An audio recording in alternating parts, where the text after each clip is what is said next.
Hola, los saluda Gaby del Instituto Bíblico para la Mujer y el Instituto Bíblico Online. Hoy 5 de julio, revisando nuevamente nuestro devocional en pos de lo supremo. El título de hoy es No planifiques sin Dios. Y la cita la encontramos en Salmo capítulo 37, versículo 5, donde dice lo siguiente: Encomienda a Jehová tu camino y confía en Él, y Él actuará. Oremos. Padre amado, te confesamos que por más que leamos salmos, incluso todos los días cuando nos despertamos, es tan difícil poner en práctica nuestra fe. Estamos llenos de incredulidad.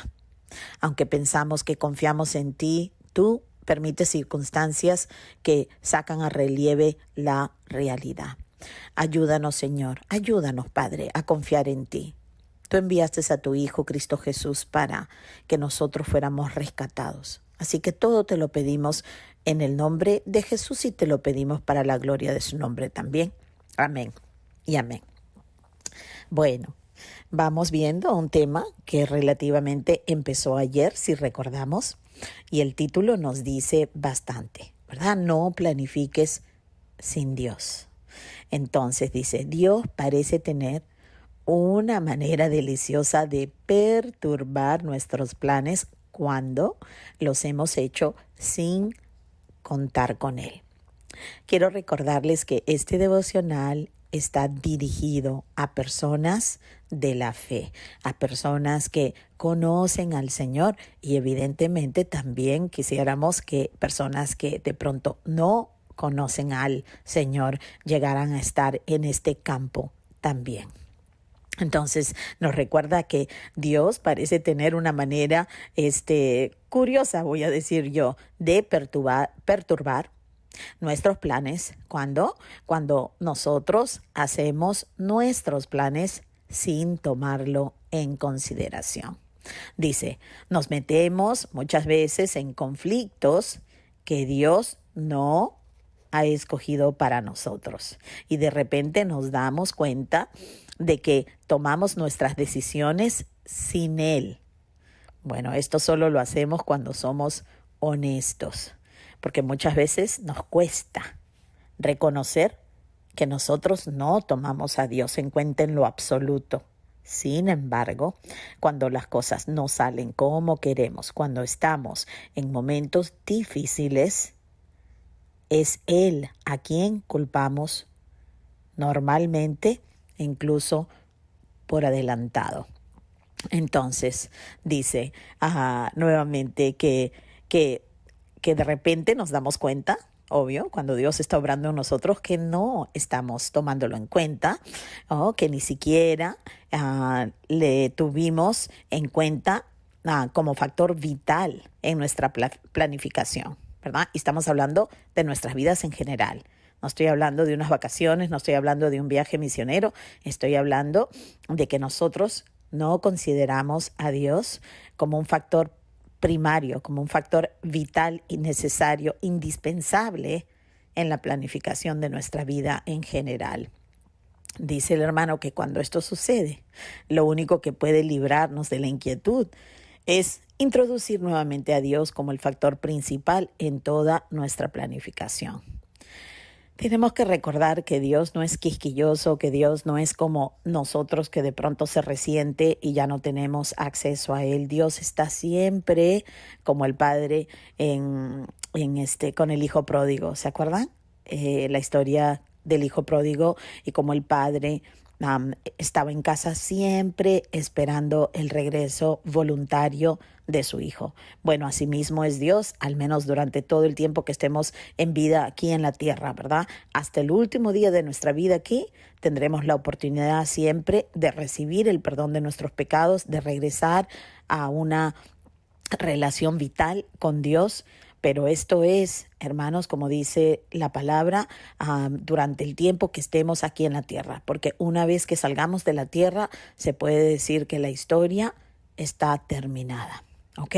Entonces dice, en las cuestiones espirituales solemos poner a Dios en primer lugar. Sí, esto, las personas que somos especialmente lo que la gente llamaría religiosa, claro, en cuestiones espirituales, en cuestiones que tienen que ver con la iglesia, esa parte que nosotros pensamos que es nuestra vida separada, la vida espiritual.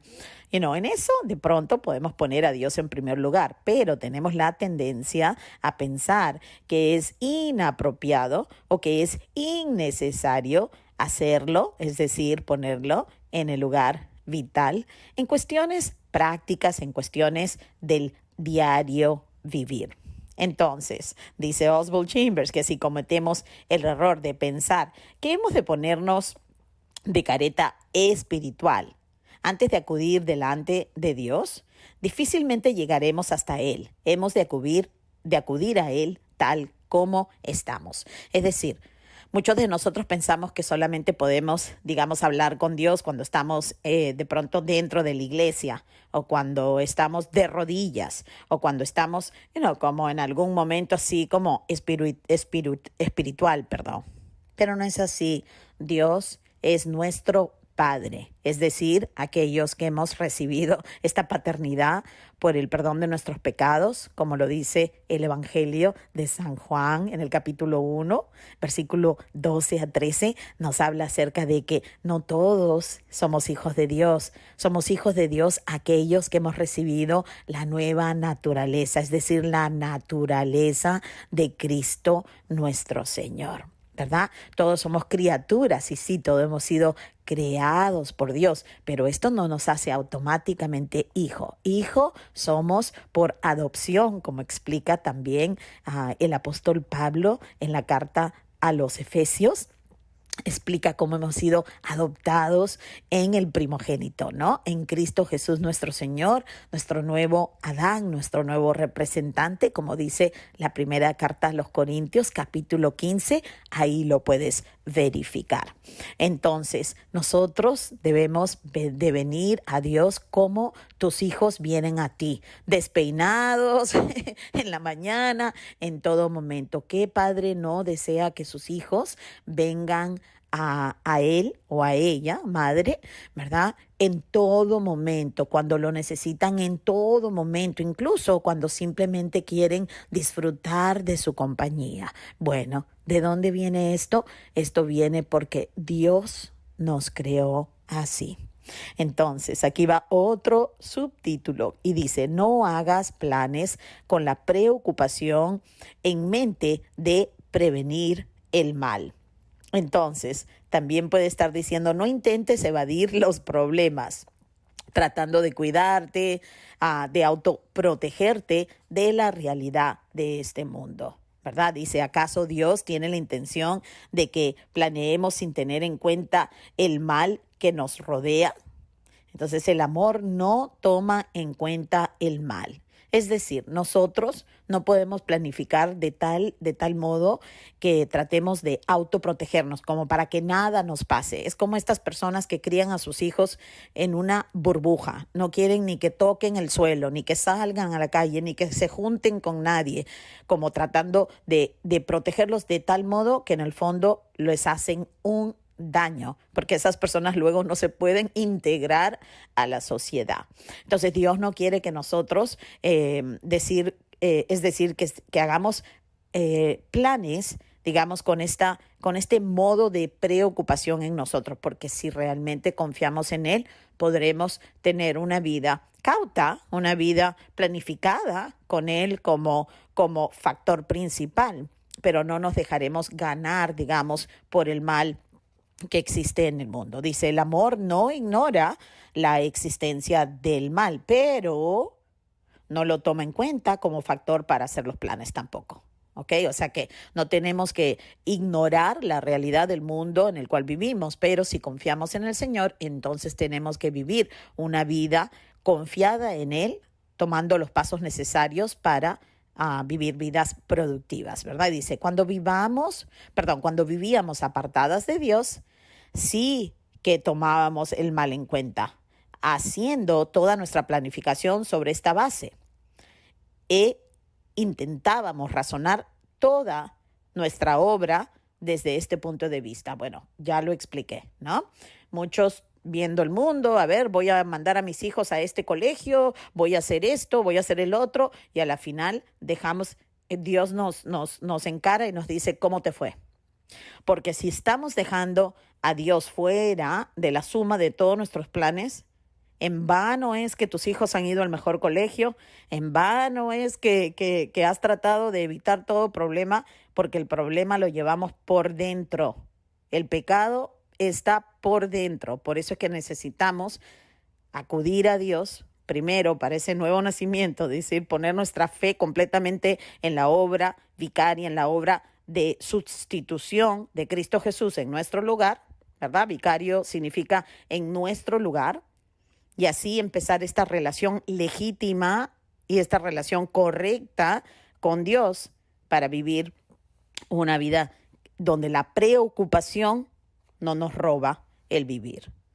Entonces dice el último subtítulo, no hagas planes teniendo en cuenta imprevistos. Dice, si de veras confías en Cristo, o si de veras confiamos en Cristo resucitado, que está ascendido, sentado a la diestra del Padre, Jesús está vivo, Jesús no se quedó muerto en una cruz, obviamente, ¿no? Dice, si de veras confiamos en Cristo, no debemos establecer mecanismos para hacer frente a los imprevistos, ¿verdad? No debemos estar tratando, como digo, de evitar, bueno, si pasa esto, voy a hacer esto, y si pasa esto, voy a hacer esto, y no podemos ni siquiera movernos en libertad. Jesús más bien nos dijo en Juan capítulo 14, versículo 1, lo siguiente, no se turbe vuestro corazón. Entonces dice, no es que Dios prometa guardar nuestro corazón de la turbación, nos lo manda. Lo que dice es, no se turbe vuestro corazón. Entonces, no es que Él mismo va a hacer esto por nosotros, porque si no, ¿por qué nos va a decir a nosotros que no se turbe vuestro corazón? Nosotros somos súper extremistas. O no hacemos nada, o hacemos demasiado. Dios nos está llamando a colaborar con Él en lo que es nuestra vida para Él, ¿verdad? Entonces dice esto, no se turbe vuestro corazón. Entonces, para esto, dice, rehazte, incluso si caes 100 veces al día, hasta que llegues a adquirir el hábito, toma tiempo crear un hábito, hasta que lleguemos a adquirir el hábito de poner a Dios en primer lugar y planificar con Él en mente. Porque en el fondo, esta es la raíz de todo el problema. Esta es la razón por la cual vivimos en ansiedad y preocupación. No podemos dormir, no podemos avanzar, porque al final de todo, digamos, la esencia de todo pecado es que pensamos que podemos vivir nuestra vida sin considerar al que sostiene nuestra vida. Así que el título nos lo dice todo, como lo dije al principio. No planifiques sin Dios. Bueno, el título de mañana es Visiones que se convierten en realidad. Bueno, ¿quién no necesita que sus visiones o sus sueños, aunque mañana veremos a qué se refiere, se conviertan en la realidad y que no estemos como unas nubes flotando por ahí hasta el día que nos despertemos y de pronto nos encontremos con una fea realidad? Bueno, gracias por haber pasado todo este tiempo conmigo. Espero que este devocional te ayude a meditar correctamente, a pensar profundamente lo que es meditar, ¿verdad? A darle vuelta al asunto y a rogarle a Dios que te ayude a entender dónde estás planificando o cómo has estado viviendo de pronto sin tomarlo en consideración. Recuerda que Dios está siempre ofreciendo el perdón de nuestros pecados y luego Él nos da su Espíritu Santo para que podamos, por gracia, vivir en obediencia a Él. La vida eterna es conocer al Padre y conocer a quien Él envió, es decir, al Hijo. Así que no te pierdas esta oportunidad. Si aún tú me puedes escuchar, entonces no es tarde. Hoy puede ser el día de tu salvación. Bueno, le pido a Dios que te bendiga y espero poder compartir contigo mañana.